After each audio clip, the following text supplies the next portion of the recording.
Here is an article that's on The Last American Vagabond, written by Robert Inlakesh. Says Israel bombs Syria, attacks Al-Aqsa Mosque, and announces new settlement expansion. And I want to read this part right here. This Tuesday alone, Israel's army announced it had struck a military outpost in Syria's Golan Heights area, which came without provocation, approved 350 additional settler units to expand the illegal Beit El settlement, and its occupation forces again attacked Palestinians in Jerusalem. Israel is also aiming to ethnically cleanse areas in heavily Palestinian populated cities inside Israel, using rich Israeli companies to sell the homes of Palestinians to rich Jewish investors. In Jaffa, Israel's absentee property law of 1950, the same law being used to seize Palestinian homes in East Jerusalem, and you can see video footage of people being kicked out of their homes so that a Jewish person in Israel can be put in there. Allowed for the Israeli government to legally seize Palestinian properties. This law, which was originally implemented for the purpose of finalizing the ethnic cleansing process in the lands Palestinians were expelled from between 1947 and 1949, meant that the land was handed over to Jewish-owned organizations / companies. Panel, what are your thoughts on this stuff? Ceasefire. I mean, this is why you don't stop talking about Palestine and the illegal Zionist genocidal occupation. I mean, because even if the rockets stop, you still have the illegal settlements. They're still going to be bombing Syria. That's literally been an ongoing thing. Like at this point, like it's literally become a fucking tradition for Israel to bomb Syria on Christmas. That's how like draconian their aggression towards Syria is at this point. And I mean, you also have the fact that Gaza is still an open air prison. I mean, like, conditions for the Palestinian people are still so draconian, despite the fact that, you know, there's a ceasefire declared, and that, you know, that's why, like, you can't stop talking about it. And I mean, like, I know it's hard to keep up with this and, you know, keep it with everything else, but like, you know, just to keep it in mind, really, and like, don't stop fighting for Palestinians. Like, don't let all the crying from the Zionist declaw the resistance. Don't let any of that happen, because even though there was so much destruction that happened as a result of the recent Israeli attacks that happened a couple weeks ago, the Zionists are very much losing the information war right now. You know, it can't do much for the people in Gaza that lost their families, but the Zionists are losing control of the narrative. So I think more than ever, we should take that as a sign to keep pushing on them. So that way, you know, when the Palestinians have the truth on their side, that they can also keep pushing harder without fear of being, like, you know, shamed or some shit by some soft ass NGOs. Like, you know, keep pushing on that narrative front. Keep fucking, like, because, you know, the Zionists, they're realizing that they're losing the narrative here, and it's still so glorious to see. Like, very glorious to see. It's very glorious to see, Glory. Sorry, I just had to do that. You did. I think everyone saw what he did there. It was big up to Robert. Robert's awesome. Been just critical over the years. I mean, this is why it's important to highlight these guys. This is why it's important to talk to Bealey. It's why it's important to talk to Eva. It's why you need to cultivate relationships with the journalists who are on the ground, so that you don't have to wait until it's a little bit more safe or a little bit less risky to talk about what's going on in Syria, to where you don't have to rely on the work of on the ground journalists to lift most of what then becomes your work. unless Moon of Alabama already has it. I don't know, man. I agree with Glory far more often than I'd even like to. But I'm happy with you, dude. I love you. I love you. Okay, Dad. You're my kid. I love you. Okay, Dad. Love you. We'll go for ice cream after the call-in show. Israel's losing the plot. They did just get a new prime minister, and just like we fucking said, Netanyahu's gone. Let the healing begin. More bombing. More bomb. More bombing. Meet the new boss, same as the old boss. Anthony, what are your Worse thoughts? than the old boss. Worse. Jeez. I mean, like it's crazy, man. It's just like it's crazy how no matter what happens, whether the Palestinians take it or not, there's a land grab.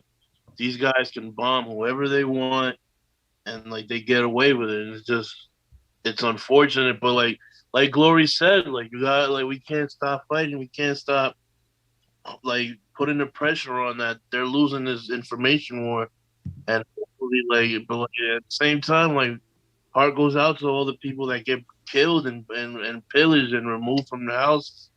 It's tough, man. It's like sometimes is this really reality? Like, how is this still going on in 2021? Yeah, and I mean, it's different from, I mean, obviously I can't say because I've never been evicted, but I mean, it's different when you're evicted for ethnic cleansing purposes. Yeah. I mean, one story I wanted to share that I was thinking of recently was I grew up in Broward County, so everybody I knew was a fucking Zionist or Gusano or Orthodox Jews. So I mean, I was surrounded by a lot of those people, and but I know two Palestinian families. One of them I actually got to catch up with a couple weeks ago when we were at the protests in Miami.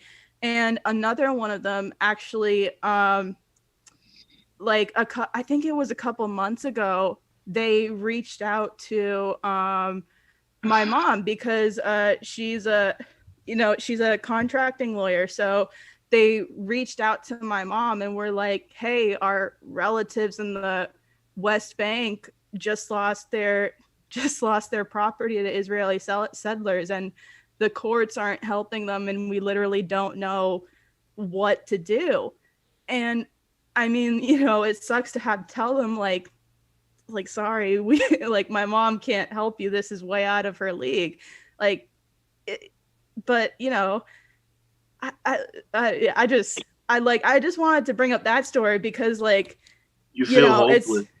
Yeah. There's it means a lot to them when you can help them in any way you can.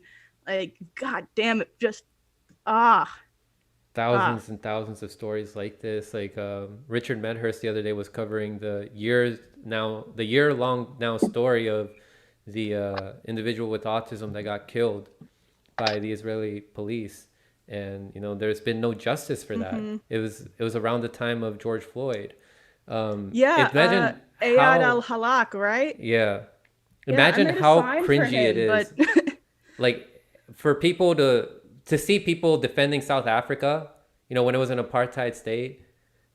And imagine how cringy it looks now for people to be defending Israel to this day. What the fuck are you doing defending an apartheid state? It looks so cringy. Right? People are gonna be disgusted looking at reading the history books and seeing all these actors and actresses and all these people defending Israel right now.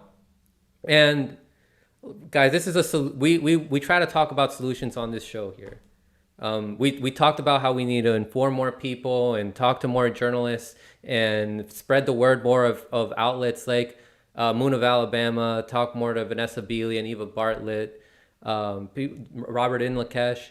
What other direct ways of so funding I was going to ask that, what else can we do to help We need out the figure out Palestinians. how to cut out the NGOs. We need to figure out how to even cut out Hamas from Yeah. any like direct donations. Even Hamas is paid by those people, by the same. 100%. Yeah.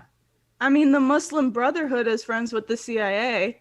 So, Yeah, man. No, and that's where Muslim Hamas Brotherhood comes is- from. And yeah, I mean, like, yeah, even if there's a way to do it through like anonymous connections as well, because there were anonymous Palestine. So if there's a way to do that, then yeah, like there's got to be a way to get funds directly to them. And yeah. Yeah, check those third-party sources or those middlemen. Make sure that they're not keeping a lot of that money. So let me check to see if there's any super race here. But yeah, guys, final thoughts here on this. Where do you think this is all gonna go? all same. Like this is like what's how the song go? New boss, same as the old boss. I don't see much going forward for the foreseeable future. Sorry to say. Yeah, we'll just keep doing what we can. You know, BDS, be aware which companies do negotiations with Israel and don't give money to those companies. Keep spreading the word because, you know, we're funding Israel. Like the U.S. is funding Israel a lot. Like we have to 10 million a enact day. changes here in the States to help out the Palestinians. You know, we're not going to be able to vote our way out of this. AIPAC has a lot of influence on our politicians. And like even these quote unquote progressive politicians try to toe the line and try to not step too much on the toes of AIPAC and their colleagues that receive money from AIPAC. So Yeah, and I mean, one thing I wanted to say Fucking real quick. president said if Israel didn't exist, We we'd wouldn't have have one. to create it. Yeah. And I mean, one thing I wanted to say as well about the story of Ayad al-Halak was like, yeah, for like, I know it's no one in this chat because y'all some G's and no one in this Zoom call, but for y'all fucking donuts that got BLM in your bio, that wear fucking Breonna Taylor mask talking about, oh, Israel needs to defend itself. They're one of the only places where gay people can be in the Middle East.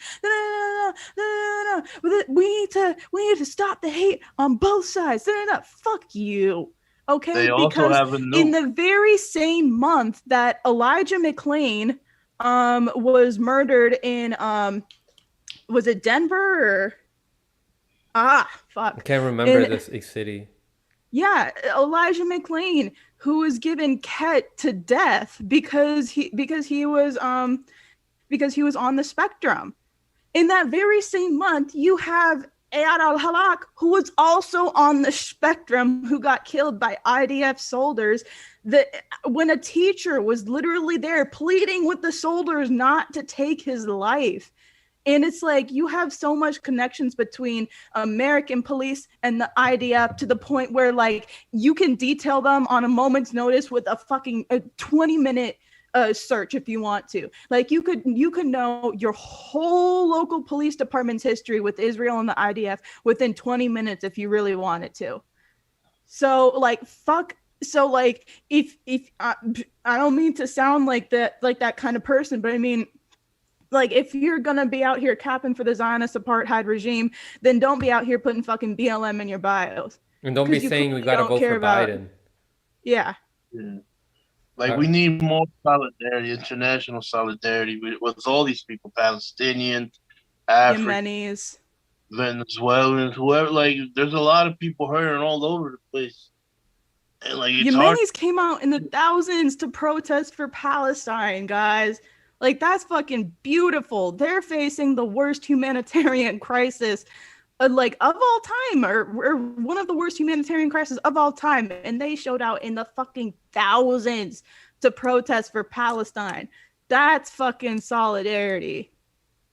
And it's something like, this is off topic, but like it's very relevant. Something that Steve said. It's like the way everything is, especially here in America, everything is set up for you to do the least possible that you can do, and like call that enough, call that like activism, call it like goodwill, like voting, or like Glory said, putting like BLM in your bio. Like, there's so much more we can do that like doesn't require much, just a little bit of effort. And we need to start like I don't know, something like educating people. Like, yo, like you're being misled. There's so much more that we can do. Like working together.